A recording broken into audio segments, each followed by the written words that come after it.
Trading और investing दोनों ही अलग है। स्टार्टिंग में होता है और ऐसा लगता है कि भाई अपन नीचे, ठीक है, लोग तो भाई करते होंगे लॉस, लेकिन अपन एक महीने में प्रो बनेंगे, ऐसा नहीं होता। कैंडलस्टिक में भाई तुम मॉर्गोज सीख रहे हो, कैंडलस्टिक पैटर्न सीख रहे हो, जिसमें तुम मतलब ट्विजर टॉप ये वो भाई बहुत सारे मतलब यूट्यूब पे भरे पड़े हैं, ठीक है, वो सारी चीजें नहीं, लेकिन उसके पीछे की जो साइकोलॉजी है, ठीक है, कि भाई ऐसा क्यों हुआ, ठीक है, हैमर कैंडल क्यों बनी, क्योंकि भाई अपन स्विंग ट्रेडिंग का एक प्रॉपर रोड मैप देखने वाले हैं कि किस तरह से कोई भी अगर ट्रेडिंग स्टार्ट करना चाहता है और भाई किस तरह से उसको प्रॉपर स्टेप लेनी चाहिए, अपन आज इस वीडियो में जानने वाले हैं। ठीक, 5 स्टेप्स का ये पूरा फ्रेमवर्क होने वाला है। भाई अपन जीरो से हीरो तक पहुंच सकते हैं, किस तरह से अपन ट्रेडिंग कर सकते हैं और किस तरह से अपने को प्रॉपर ट्रेडिंग सीखनी चाहिए, किस तरह का माइंडसेट होना चाहिए और कौन सी जो चीजें हैं जिनको अपने को फॉलो करना चाहिए, ये सारी चीजें अपन देखने वाले हैं। अपन देखने वाले हैं swing trading proper road map. सबसे पहले इंपॉर्टेंट आता है राइट माइंडसेट होना, ठीक है भाई। अगर अपन ट्रेडिंग में उतर रहे हैं और अपना माइंडसेट ही क्लियर नहीं है, अपना माइंडसेट ही खराब है, तो भाई ये बहुत ही बुरी बात है। पहली बात तो भाई अपने को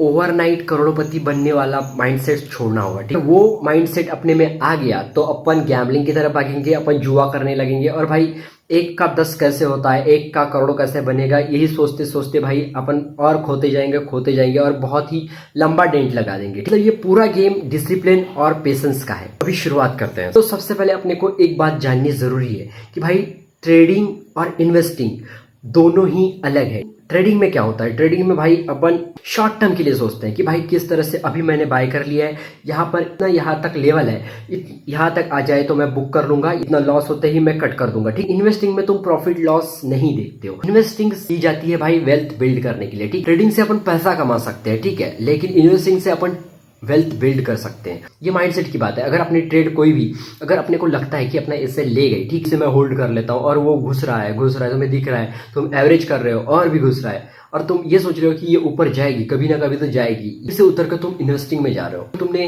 ट्रेडिंग के पर्पज से लिए तो ट्रेड करो, इन्वेस्टिंग के पर्पज से लिए तो इन्वेस्ट करो, इस तरीके से, मतलब लेकिन कन्वर्ट मत करो। तुम्हें मालूम है, उस पर भरोसा है, इसलिए तुम इन्वेस्ट कर रहे हो। उसका मतलब तुम्हारा विजन क्लियर है, 5 साल का, 10 साल का, या फिर जितना भी है, क्लियर होना चाहिए कि अपने को ट्रेडिंग करनी है या फिर इन्वेस्टिंग करनी है। दूसरी बात भाई, स्टार्टिंग जैसे भी कर रहे हैं अपन, तो भाई अपना फोकस यही होना चाहिए कि मार्केट किस तरह से काम करता है, मार्केट को समझने की कोशिश करनी चाहिए, ना कि भाई उसमें प्रॉफिट निकालने की। ऐसा माइंडसेट की भाई देखो मतलब सीख ली है, 1 महीना हो गया है भाई, मेरे को पूरी ट्रेडिंग आ गई। स्टार्टिंग में होता है और ऐसा लगता है कि भाई अपन नीचे, ठीक है, लोग तो भाई करते होंगे लॉस, लेकिन अपन 1 महीने में प्रो बनेंगे, ऐसा नहीं होता। अगले 6 महीने तक तो भाई अपने को पैसा कमाने के बारे में सोचना ही नहीं है। तुम देखो, ये तुम्हें डिमोटिवेट कर सकता है, लग सकता है कि भाई पैसा कमाने के लिए आए, ना कि भाई, लेकिन भाई देखो, अगर ये 6 मंथ की परीक्षा अगर अपन ने पास कर ली ना, तो भाई आगे चलकर फिर अपने को पैसा बनाने से कोई नहीं रोक सकता। 6 महीने में अपना जो बेस बिल्ड होगा ना भाई, हमारा अगर बेस अच्छा स्ट्रांग है तो भाई इससे अपनी बिल्डिंग है,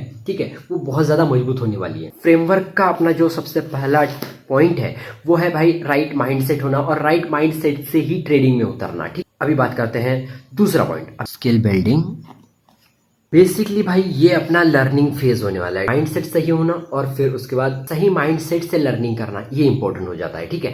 इस वजह से भाई पहले अपन ने माइंडसेट को क्लियर किया, उसके बाद फिर अपन चलने वाले हैं लर्निंग के बारे में, ठीक है। तो लर्निंग में सबसे पहले अपने को क्या करना है भाई, मार्केट के बारे में समझना है, ठीक है, मार्केट के बारे में सीखना है, मार्केट क्या है, मार्केट किस तरह से काम करता है। दूसरी बात भाई, कैंडलस्टिक क्या होती है, ये कैसे काम करती है, कैंडलस्टिक क्या दर्शाती है, ये सब सीखना हमें बहुत ज्यादा इंपॉर्टेंट हो जाता है। कैंडलस्टिक में भाई तुम मॉर्गोज सीख रहे हो, कैंडलस्टिक पैटर्न सीख रहे हो, जिसमें तुम मतलब ट्विजर टॉप ये वो भाई बहुत सारे मतलब यूट्यूब पे भरे पड़े हैं, ठीक है, वो सारी चीजें नहीं, लेकिन उसके पीछे की जो साइकोलॉजी है, ठीक है, कि भाई ऐसा क्यों हुआ, ठीक है, हैमर कैंडल क्यों बनी, क्योंकि भाई यहाँ पे बायर का प्रेशर था या फिर सेलर्स का, बायर सेलर्स की फाइट हुई, उसके बाद फिर इसका प्रेशर था ज्यादा। ये चीजें सीखना बहुत ज्यादा इंपॉर्टेंट बन जाता है अपने लिए, ठीक है। मैं इस पर प्रॉपर वीडियो बनाऊंगा, ठीक है, इस पर मैं जरूर वीडियो बनाऊंगा। मेरे को मतलब ये टॉपिक समझाने में बहुत ज्यादा मजा आता है, पता नहीं क्यों, कैंडलस्टिक वाला, ठीक है। कैंडलस्टिक ये समझना क्यों जरूरी है, क्योंकि देखो भाई कैंडलस्टिक हमें बायर्स और सेलर्स का बिहेवियर दिखाती है, कि तरह से मतलब बायर्स सोच रहे हैं या फिर सेलर्स का क्या पॉइंट ऑफ व्यू है। एक इंपॉर्टेंट चीज याद आती है, उसके बगैर अपन ट्रेडिंग कर ही नहीं सकते, ठीक है, वो है टेक्निकल एनालिसिस, ठीक है। टेक्निकल एनालिसिस भाई सीखना मतलब भाई बहुत ही ब्रॉड टॉपिक है, ठीक है। टेक्निकल एनालिसिस में सारी चीजें आ जाती है, जिसमें तुम trend line, support, resistance, demand, supply, सारी चीजें टेक्निकल एनालिसिस में आती है, ठीक है। उसमें से अपन एक चीज चीज को पिक करेंगे, ठीक है। जैसे प्राइस एक्शन हो गया, तो जैसे तुम सपोर्ट और रेजिस्टेंस देख रहे हो, कोई डिमांड सप्लाई देख रहे हो, जैसे मैं डिमांड सप्लाई पर, उसके बाद कोई ट्रेंड लाइन पे सेटअप करता है भाई, कोई इंडिकेटर बेस्ड, मतलब भाई बहुत सारी चीजें हैं, ठीक है। उनमें से अपने को सारी चीजों को सीखना है। ज्यादातर इंडिकेटर पर फोकस नहीं करे तो बेटर है, भाई इनको सीखना है बेसिक, ठीक है।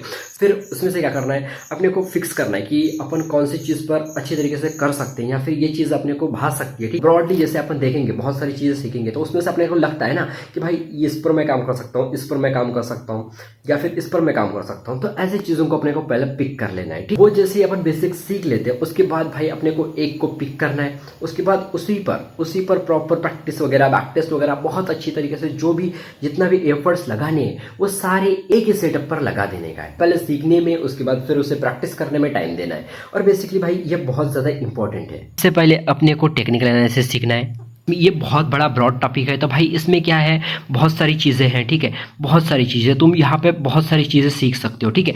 इसमें से तुम मतलब कंफ्यूज हो जाओगे भाई, इसलिए अपने को क्या करना है, इन सारी चीज़ों में से एक चीज़ को फोकस करना है, ठीक है। इस पर काम करना है, ठीक है, इस पर एक्शन लेना है। मैंने सप्लाई एंड डिमांड को फिक्स कर लिया, ठीक है। यहाँ पर मैंने सप्लाई और डिमांड मतलब SND इसको मैंने फिक्स कर दिया, ठीक है। मैं यहाँ पर एक्शन लूंगा, मैं जितना टाइम दे सकता हूँ उतना टाइम देने की कोशिश करूंगा और दूंगा, ठीक है। चलो बेसिकली यही है, क्लियर है। बढ़ते हैं तीसरे जो इंपॉर्टेंट है, ठीक है, से अपन भाई बोलते हैं रिस्क मैनेजमेंट। सबसे इंपॉर्टेंट है ट्रेडिंग में, ये छोड़ दिया तो भाई तुम भूल जाओ कि तुम कभी भी ट्रेडिंग में प्रॉफिटेबल बन सकते हो। सबसे पहले अपन रिस्क मैनेजमेंट किस तरह से करने वाला है, अगर अपन स्विंग ट्रेडिंग को करना चाहते हैं तो भाई स्विंग ट्रेडिंग के लिए सबसे पहले अपने को रिस्क को 1% से ज़्यादा कभी बढ़ाना ही नहीं है। चाहो तो तुम कम कर लो भाई 1% से, भाई अगर 1% नहीं करना चाहते, तुम्हें बड़ा लग रहा है तो उससे कम कर लो, 0.5% कर लो, ये भी बहुत सही है। क्योंकि स्टार्टिंग में भाई अपने को लॉस होने वाले, कुछ भी हो जाए लॉस होने वाले, ये अपने को करना चाहिए कि भाई यहाँ पर अपन कम रिस्क से ट्रेड करें, क्योंकि भाई स्टार्टिंग में लॉसेस होते हैं, सभी के होते हैं, तो इस वजह से ये होना चाहिए। और दूसरा आता है क्वांटिटी मैनेजमेंट। क्वांटिटी मैनेजमेंट क्यों इंपॉर्टेंट है, देखो, क्योंकि भाई देखो, अगर क्वांटिटी तुमने प्रॉपर मैनेज नहीं की तो रिस्क बड़ा होने की संभावना होती है, संभावना नहीं भाई होती ही है, ठीक है। उसके बाद अपन चौथे पॉइंट को बात करते हैं। चौथा पॉइंट है भाई स्टार्ट स्मॉल, ठीक है। ट्रेडिंग स्टार्ट कर रहे हैं और स्टार्टिंग में भाई सभी को मालूम है कि अपने लॉस होने वाले हैं, यहाँ से सीखा और वहां से तुम प्रॉफिटेबल बन गए, ऐसा कभी नहीं होता, ठीक है। जब उतरेंगे अपन ऑन फील्ड तो भाई सबसे पहले अपन अपना जो कैपिटल है उसको अपन कम से कम लाने की कोशिश करेंगे, क्योंकि जस्ट भाई अपन सीख रहे हैं, टेक्निकल एनालिसिस वगैरह जो भी पार्ट है, जो सीखने के बाद अपन आते हैं, जैसे अपन फील्ड में उतरते हैं, तो भाई यहाँ पे जितना कम कैपिटल हो उतना बेटर है। मैक्स कैपिटल अपना जो फिक्स करा है वो भाई 10,000 के ऊपर का कैपिटल नहीं होना चाहिए, ठीक है भाई। किसी भी हालत में 10,000 के ऊपर का कैपिटल लाना ही नहीं है। अगले 6 महीने तक अपने को 10,000 के ऊपर का कैपिटल लाना ही नहीं, चाहे 10,000 का भाई 8,000 हो जाए चलेगा, 10,000 का 12,000 हो जाए चलेगा। और भाई ये 10,000 रुपये तुम्हें 6 महीने तक एक सेटअप पर काम करना ही है। एक सेटअप को मिला के, सारी चीज़ों को मिला के, जैसा रिस्क मैनेजमेंट हो गया, तुम्हारा क्वांटिटी मैनेजमेंट हो गया, भाई तुम्हारा माइंडसेट क्लियर है, तुम्हारा जो लर्निंग है वो क्लियर है, तुम्हारा सेटअप क्लियर है, उसके बाद तुम फिर सारा मिला के 10,000 रुपये से 6 महीने तक प्रॉपर ट्रेडिंग कर रहे हो, तो भाई तुम्हें प्रॉफिटेबल होने से कोई रोक नहीं सकता। तुम्हें 1 महीना प्रॉब्लम जाएगा, 2 महीना प्रॉब्लम जाएगा, उसके बाद तुम थोड़ा थोड़ा ट्रैक पे आने लगे हो। 6 महीने में ही भाई अपन अपने इस लेवल पर आ जाएंगे कि भाई अब तरीके से रेडी है कि भाई अभी अपन अच्छा खासा कैपिटल ला सकते हैं या फिर थोड़ा सा कैपिटल को बढ़ा सकते हैं, ठीक। उसके बाद भाई लास्ट आता है, लास्ट है 5वां जो है अपना स्टार्ट स्मॉल, ठीक है, कम रिस्क के साथ। ये बहुत जरूरी है, ठीक है। स्टार्ट स्मॉल क्यों, क्योंकि स्टार्टिंग में सबको लॉस होता है भाई। मैं ये बात पर बोल रहा हूँ क्योंकि भाई ये सही बात है, ठीक है। इसीलिए अपने को क्या करना है, देखो, अपन स्टॉक्स में काम कर सकते हैं, अपन ETF में काम कर सकते हैं भाई। ETF बहुत ही बढ़िया जरिया है, ठीक है। और भाई ऑप्शन ट्रेडिंग से दूर रहना है भाई। जो मैंने चीजें बताई है वो सभी चीजें मैं खुद भी फॉलो करूंगा और भाई खुद ही अपडेट करूंगा, ठीक है। तो चलो, आई होप कि भाई इस वीडियो से सबको हेल्प मिलेगी। बस मिलते हैं नेक्स्ट वीडियो में, तब तक के लिए